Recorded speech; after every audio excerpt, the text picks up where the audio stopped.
নাস্তিকগুলো কি পাখির দিকে তাকায় না? এই পাখির দিকে তাকালে পাখির রব আল্লাহরে খুঁজে পাওয়া যায়।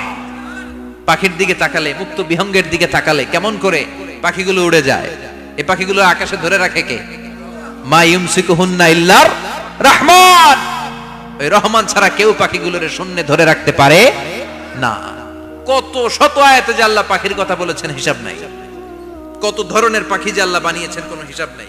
আপনারা ঘরে জিওগ্রাফিক্যাল চ্যানেলগুলো দেখেন? হ্যাঁ, না জি বাংলা দেখেন?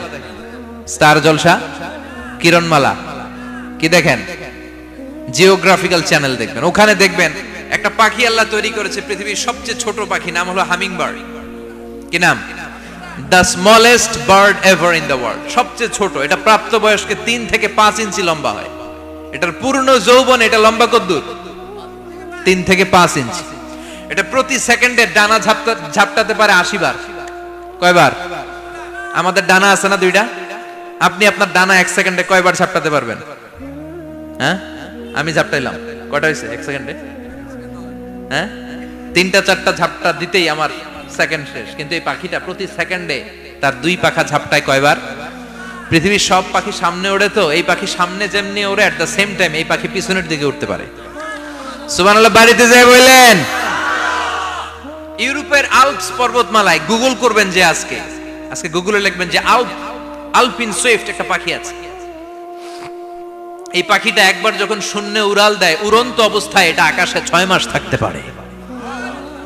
আকাশের মেঘের আপ থেকে পানি খায়, শূন্যে ভেসে বেড়ানো পোকামাকড় ধরে খেয়ে বেঁচে থাকে। 6 মাস পরে একবার জমিনে ল্যান্ড করে নামে কয়েকদিন থেকে আবার উড়াল মারে, আবার উড়াল মারলে আবার 6 মাস। আলপিন সুইফট। আরেকটা পাখি আছে, অদ্ভুত পাখি, নাম হোমা বার্ড। এই হোমা বার্ড উড়ন্ত অবস্থায় ডিম পেড়ে দেয়, আর ওই ডিমটা জমিনে পড়ার আগেই মাঝখানে ডিম ফেটে বাচ্চা বেরোয়, বাচ্চা উঠতে শুরু করে দেয়। এই পাখিগুলোর কথা কোরআনে আছে না নাই? এজন্য আল্লাহ বললেন আওয়ালাম ইয়ারাউ ইলাত তাইরি ফাওকাহুম সাফাতিন ওয়া ইয়াকবিদনা মা ইউমসিকুহুন্না ইল্লার রহমান ইন্নাহু বিকুল্লি শাইইন বাসীর। আল্লাহ বললেন নাস্তিকগুলো কি পাখির দিকে নজর করে তাকায় না? পাখির দিকে নজর করে যদি তাকায়, তখন পাখির রব আল্লাহরে খুঁজে পাবে। চিল্লায় বলেন ঠিক কিনা? পাখিকে আরবিতে বললে তয়ের। সবাই বলেন পাখির আরবি কি? বিমানের আরবিও তয়ের। পাখি আরবি যা, বিমান আরবিও। এই পাখি নিয়ে গবেষণা করে বিমান বানাইছে। সুবহানাল্লাহ কইবেন না? আমরা বানাই নাই। আমরা তো খোঁচাখুচিতে ব্যস্ত। আমরা আছি ফতুয়া নিয়ে ব্যস্ত। তুই 20 কারণে কাফের, তোর চাচা 90 কারণে কাফের। তোর চাচা মরলে যেই জায়গায় কবর দেয়া হবে, ওই কবরের মাটির উপরে যে ঘাস উঠবে, ওই ঘাস যে গরু খাবে, ওই গরুর দুধ যে খাবে, ও কাফের। আছে না নাই? খালি কাফের ফতুয়া দেয় ব্যস্ত। আমরা ফতুয়া নিয়ে রইলাম, আর ওরা সব আবিষ্কার করে ফেললো। উইলবার রাইট আর অরভিল রাইট, এই 2 ভাই 1903 সালে এই বিমান আবিষ্কার করেছে এই আয়াতের উপর গবেষণা করে। আওয়ালাম ইয়ারাউ ইলাত তাইর।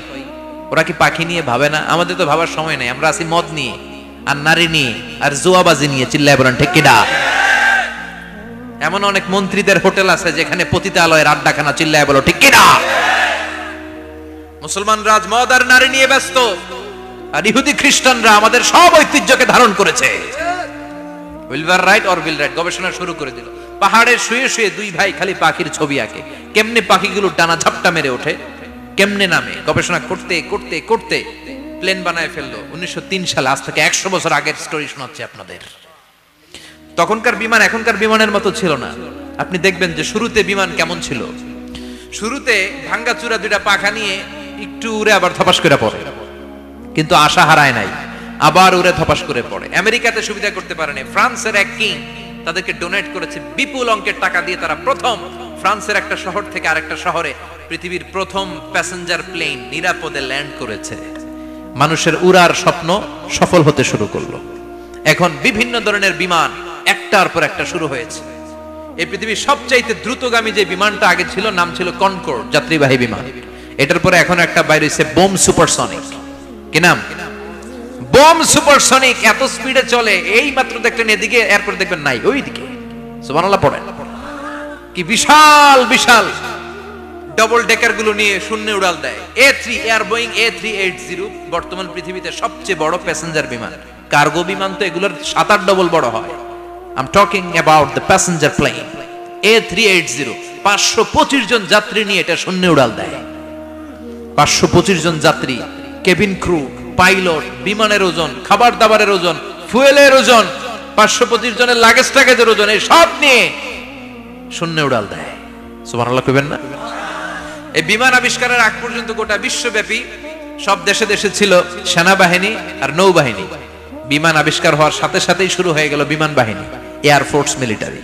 এখন বোম সুপারসনিক বানায়, এখন ড্রোন হামলা করে, এখন মিসাইল হামলা করে, এখন স্যাটেলাইট পাঠায়। আমরাও পাঠাইছি। কি নাম? Bangabandhu satellite. We launching the Bangabandhu satellite channel last year. আমরা বঙ্গবন্ধু স্যাটেলাইটও পাঠাইছি উপরে। সবকিছু পাখির উপর গবেষণা করে হয়েছে। চিৎকার করে বলেন ঠিক কি না? এজন্য আল্লাহ ডেকে বললেন, গোলাম ওরা কি পাখির দিকে তাকায় না? পাখির দিকে যদি নজর করে একটিবার তাকাতো, নাস্তিক আর নাস্তিক থাকতে পারতো না। এজন্য নাস্তিকদের জন্য সূরার ভেতরে ডোজ আছে, আই ওপেনার আছে। সর্বশেষ আল্লাহ একটা প্রশ্ন দিয়ে এই সূরাটা শেষ করলেন। প্রশ্নটা শুনবেন? শুনবেন সবাই? আল্লাহ বললেন, কুল আরাআইতুম ইন আসবাহা মাউকুম গাওরান ফামান ইয়াতিকুম বিমাইম মাইন। বলো দেখি সবে, শুকাইয়া যদি যায় এই পৃথিবীর পানি, তাহলে হেথায় তটনির ধারা কে দিবে সবারে আনি? কে দিবে আনি? একদিন সকালবেলা ঘুম থেকে উঠছেন, টয়লেটে যাবেন, মুখ ধুবেন, স্কুলে যাবেন, অফিসে যাবেন, কাজে যাবেন, যায় দেখেন টিউবওয়েল চাপতেছেন, পানি নাই। ট্যাপ ছাড়লেন, পানি নাই। চোখের মধ্যে ময়লা, নাকে ময়লা। টয়লেটে যাবেন, পানি নাই। পুকুরে নাইমা দেখেন পানি নাই। বিশাল বিশাল মেশিন বসিয়ে মাটির নিচ থেকে ভূগর্ভস্থ পানি উঠানোর চেষ্টা করলেন, একটা পানি নাই। এক ফোঁটা পানি গোটা বিশ্বে কোথাও নাই। কে দিব পানি আপনারে? পানি সম্পদ মন্ত্রী দিব, ডোনাল্ড ট্রাম্প দিব, শেখ হাসিনা দিবে? কেউ দিতে পারবে? এক ফোঁটা পানি বানানোর ক্ষমতা আমাদের নয়। ঠিক কিনা? পানির বৈজ্ঞানিক নাম হচ্ছে H2O। কি নাম? এই দেশে H2 নিয়ে কত কথা আছে না নাই? হাইড্রোজেনের দুইটা মলিকিউল, অক্সিজেনের একটা মলিকিউল। এই দুইটা গ্যাস, হাইড্রোজেন আর অক্সিজেন, দুই গ্যাস একসাথে মিলাইলে কি হয়? কথা বলেন। মিঠা নদীর পানি। সুবহানাল্লাহ পড়েন। আল্লাহ বললেন, ঘুম থেকে উঠে যদি দেখো পৃথিবীর সব পানিগুলো একেবারে পৃথিবীর নিচে চলে গেছে, কোন মাধ্যম দিয়ে এক ফোঁটা পানির জোগাড় আর বন্দোবস্ত করা যায় না, কে তোদেরকে পানি এনে দিবে? কথা কন। আল্লাহ ছাড়া এক ফোঁটা পানি এনে দেওয়ার মতো ক্ষমতা কারো আছে নাকি? আবার পানি থেকে পৃথিবীর সব কিছুরে বানালো কে? ওয়াজআলনা মিনাল মাই কুল্লা শাইইন হাই আফালা ইউমিনুন। আল্লাহ বললেন, পানি থেকে গোটা বিশ্বের সব আমি বানালাম। সব জীবিত জিনিস তৈরি হয়েছে পানি থেকে। এটা কোরআনের কথা। কার কথা? আর ১৫০০ বছর পর বিজ্ঞানীরা এখন বলছে পানি থেকেই সব প্রাণ এসেছে। সুবহানাল্লাহ পড়েন। বিজ্ঞানীদের রিসার্চে এসেছে পৃথিবীর সর্বপ্রথম যে প্রাণীটার উৎপত্তি, এটার নাম নাকি অ্যামিবা। কি নাম?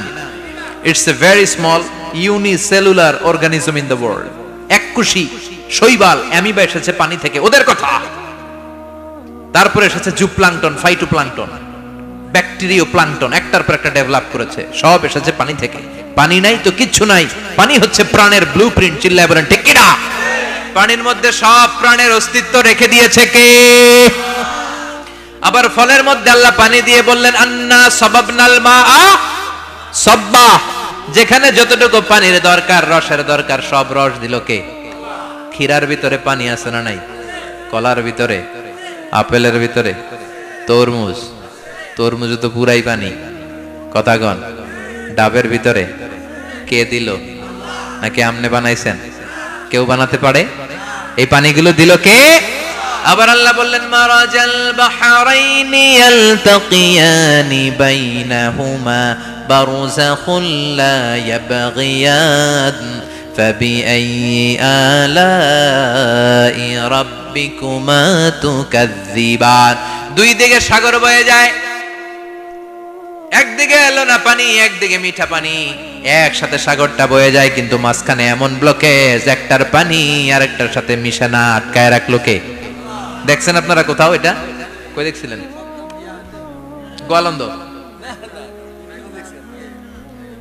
বুড়িগঙ্গার এখানে একসাথে পানি বয়ে যায়, এই জায়গায় পানি এই জায়গায় পানি মিলে না, মিশে না। দাউদকান্দির এখানেও আছে, মিশে না। এর কারণ এই পাশের পানি, এটা ডেনসিটি হাই, বেশি ঘন, এটা ডেনসিটি লো, এটা পাতলা, এটা টেম্পারেচার হাই, এটা টেম্পারেচার কম, এটা লবণ বেশি, এটা লবণ কম, দুইটা দুই পানি একসাথে বয়ে যায়, একটার সাথে আরেকটা মিশে না। এই কারিগরটা কে? চিল্লায় বলতে হবে কে?